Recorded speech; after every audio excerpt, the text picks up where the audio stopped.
अस्सलाम वालेकुम एवरीवन। आज का टॉपिक है regarding the neurotransmitters versus neuromodulators. Simple topic है but a little bit confusion is there by okay. तो मैं वो कंफ्यूजन दूर करने के लिए आप उनके सामने हाजिर हूँ after long period of time this white board use करने के लिए। मतलब ये वाइट बोर्ड की बात कर रहा हूँ। वैसे तो हम लोग अपडेट करते रहते हैं आप लोगों को regarding minor complications. Well, neurotransmitters और न्यूरोमॉड्यूलेटर्स है क्या? बहुत ही सिंपल सी बात है। आप लोगों ने पहले समझना होगा ये जगह, फिर उसके बाद बाकी की तरफ आते हैं। जब ये आ गया यहां पर तो समझो कि टॉपिक हुआ अंडरस्टैंड। हमारे पास होते हैं दो न्यूरॉन्स, हम लोग जानते हैं, एक न्यूरॉन दूसरा न्यूरॉन। इसको बोलते हैं प्री सिनेप्टिक न्यूरॉन, इसको बोलते हैं पोस्ट सिनेप्टिक न्यूरॉन। जहां से पैगाम आ रहा है वो प्री सिनेप्टिक न्यूरॉन है, जहां तक जा रहा है वो पोस्ट सिनेप्टिक न्यूरॉन है। तो ये हमारे पास क्या है? Pre synaptic. यहां से पैगाम ने जाना है एक न्यूरॉन से दूसरे न्यूरॉन को। अभी नाम के हवाले से थोड़ी सी confusion regarding students point of view है कि ये प्री सिनेप्टिक न्यूरॉन क्यों इसको कहते हैं और इसको पोस्ट सिनेप्टिक क्यों कहते हैं। वो इसलिए कि इन दोनों के बीच जो खाली जगह है इसको बोलते हैं सिनेप्सिस। रिमेंबर, ये बहुत ही इंपॉर्टेंट पॉइंट है। हमारे स्टूडेंट्स अक्सर औकात इसमें कंफ्यूजन करते हैं और हो जाते हैं और मिस्टेक करते हैं। वो क्या? रिगार्डिंग स्पेलिंग सिनेप्सिस, SIS और SES, इन दोनों में से कौन सा होना चाहिए? स्टूडेंट्स जो है वो यहां पर मिस्टेक करते रहते हैं, करना नहीं चाहिए। अगर आप लोग यहां पर मिस्टेक करते हैं स्पेलिंग में, इस स्पेलिंग में स्पेसिफिकली अगर मैं बात करूं तो आपका टॉपिक जो है वो आप किसी और तरफ ले जा रहे हैं। Try to understand things okay. ये हमारे पास SIS जो है नहीं होता, SES होता है। और अभी आप लोगों ने बताना है SIS सिनेप्सिस मतलब साइनेप्सिस या सिनेप्सिस, SIS वाला कहाँ यूज होता है? SIS की यूज जो है वो आपने बतानी है, ये वाला स्पेलिंग कहां पर होता है। एनीवेज, ये सिर्फ एक इंटरेस्टिंग पॉइंट है आप लोगों को बताने के लिए। Coming towards the point, that is pre synaptic neuron, post synaptic neuron. इस न्यूरॉन से पैगाम ने आना है इस न्यूरॉन की तरफ, तो इन दोनों के बीच स्पेस को बोलते हैं सिनेप्सिस। SES आखिर में आता है, आई नहीं आता। तो क्या होता है, इस न्यूरॉन से इस न्यूरॉन को पैगाम आ जाता है। तो इस न्यूरॉन को प्री सिनेप्टिक क्यों कहते हैं? क्योंकि स्पेस से ऊपर वाला होता है प्री सिनेप्सिस है, स्पेस के बाद वाला है पोस्ट सिनेप्टिक है ओके न्यूरॉन। तो इससे पैगाम आएगा इसकी तरफ बाय मीन ऑफ केमिकल। उस केमिकल को बोलते हैं हम लोग क्या? न्यूरोट्रांसमीटर्स, और समटाइम्स उसको न्यूरोमॉड्यूलेटर्स भी बोलते हैं। अभी यहां पर कंफ्यूजन हो गया, ये न्यूरोट्रांसमीटर्स कब होते हैं और न्यूरोमॉड्यूलेटर्स कब होते हैं? मतलब ये नेमिंग का क्या कंसेप्ट है, इस नेमिंग के पीछे राज क्या है, वो जानेंगे। वेल, ये समझ गए आप लोग। Pre synaptic neuron, post synaptic neuron, यहां से पैगाम आएगा इस की तरफ, इस न्यूरॉन की तरफ। तो इस जगह से इस तरह से यहां पर कुछ केमिकल्स यूज होंगे। उन केमिकल्स को हम लोग या तो न्यूरोट्रांसमीटर्स कहेंगे या फिर न्यूरोमॉड्यूलेटर्स कहेंगे। इन दोनों में से सिर्फ एक, न्यूरोट्रांसमीटर या फिर न्यूरोमॉड्यूलेटर्स। व्हाट? That's it. होता क्या है कि यहां से जब इस न्यूरॉन को मैंने यहां पर एक दफा फिर ड्रा किया है और उसको यहां पर इस दफा एक दफा फिर ड्रा किया है और थोड़ी सी मैंने इसमें चेंजिंग लाई है। यहां पर मैंने एक वेसिकल शो किया है, उस वेसिकल से फिर क्या होता है, सपोज कीजिएगा ये प्री सिनेप्टिक न्यूरॉन है, इस न्यूरॉन से पैगाम ने आना है इस पोस्ट सिनेप्टिक तक। कैसे आएगा?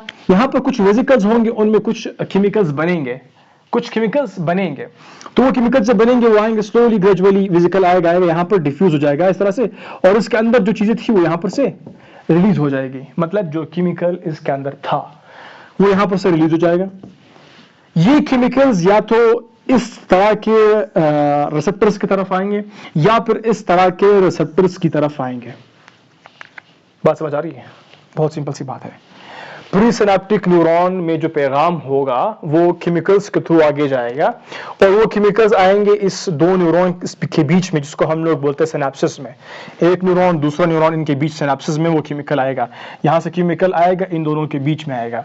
ये केमिकल यहां पर जब आ जाता है फिर इसका रास्ता होता है या तो एक किस्म के रिसेप्टर के साथ बाइंड करे या फिर दूसरे किस्म के रिसेप्टर के साथ बाइंड करे और एक्शन शो करे। मतलब पैगाम जो है वो इस न्यूरॉन से इस न्यूरॉन को ट्रांसफर करे।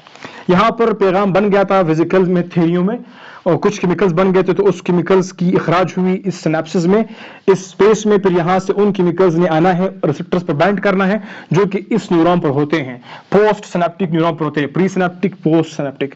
तो पोस्ट सिनेप्टिक न्यूरॉन पर जो रिसेप्टर होते हैं वो रिसेप्टर आपको बताएंगे कि आपका जो केमिकल है ये न्यूरोट्रांसमीटर है या फिर न्यूरो मॉड्यूलेटर है। ये पॉइंट आप लोगों ने समझ गया तो समझे कि आप लोगों ने इन दोनों के बीच जो कंफ्यूजन है वो क्लियर कर दी, खत्म कर दी।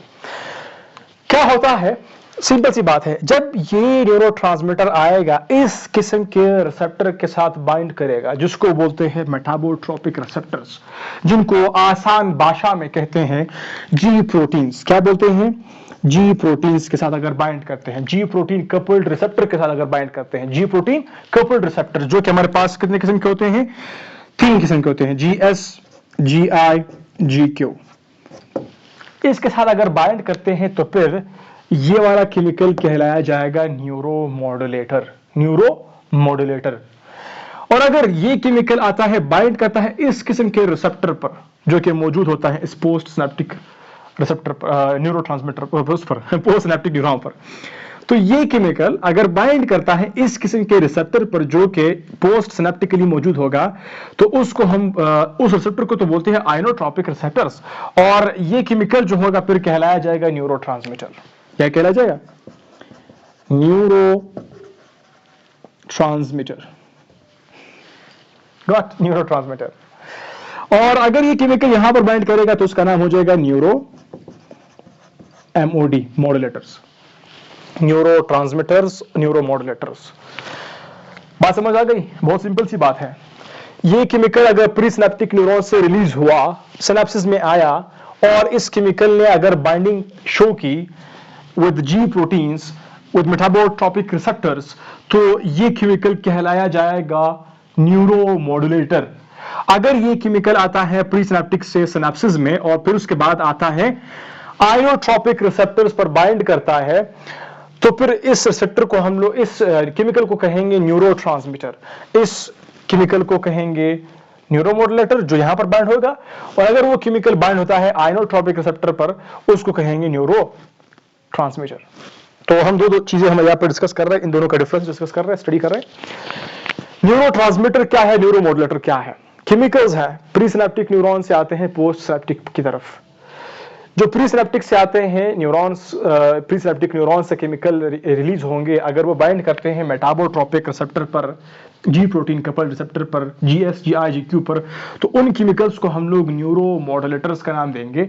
और अगर वही केमिकल्स जो हैं बाइंड करते हैं आइनोट्रोपिक रिसेप्टर पर तो उनका नाम होगा न्यूरोट्रांसमीटर्स।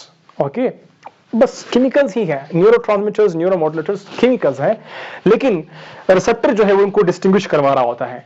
अभी क्यों डिस्टिंग्विश करवा रहा होता है, क्या फर्क पड़ता है? रिसेप्टर ही तो है। एक और क्वेश्चन बनता है, वो सिंपल ये बात होता है कि न्यूरोट्रांसमीटर्स जब बाइंड करते हैं इन रिसेप्टर्स पर तो इनका एक्शन बहुत क्विक होता है, फास्ट होता है with respect to neuromodulators, G proteins, metabotropic receptors. इनमें जो पाथवे हैं आप लोगों को याद होगा, G protein couple receptor pathway, GS, GI, GQ, एक लंबा सा पाथवे होता है, अगर आप लोगों को थोड़ा सा याद है। मैं सिर्फ आप लोगों को डिफरेंशिएट करवा रहा हूं, यहां पर टाइम ज्यादा लेगा, यहां पर टाइम कम लेगा। क्विक एक्शंस, आइनोट्रोपिक रिसेप्टर्स है, क्विक है, करंट है ना, इलेक्ट्रिसिटी, सिर्फ वहां से समझे।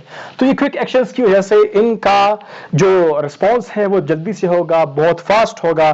फिर ये केमिकल्स जो है इस सिनेप्सिस में बहुत देर तक नहीं रहते हैं। जो न्यूरोट्रांसमीटर्स होते हैं वो जल्दी या तो रीअब्जॉर्ब हो जाते हैं या फिर यहाँ पर सिनेप्सिस के दौरान के अंदर ही, के दरमियान ही, सिनेप्सिस में, यानी कि इन दोनों के बीच की स्पेस जो है इसी में ही इनकी तोड़ फोड़ हो जाती है और ये खराब हो जाते हैं, टूट जाते हैं।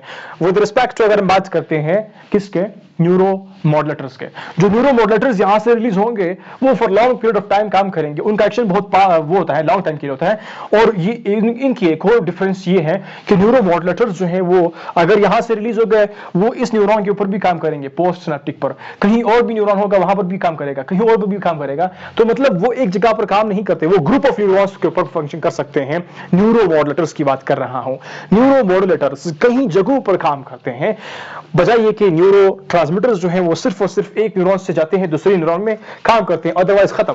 मतलब इनका लाइफ स्पैन जो है वो बहुत छोटा होता है।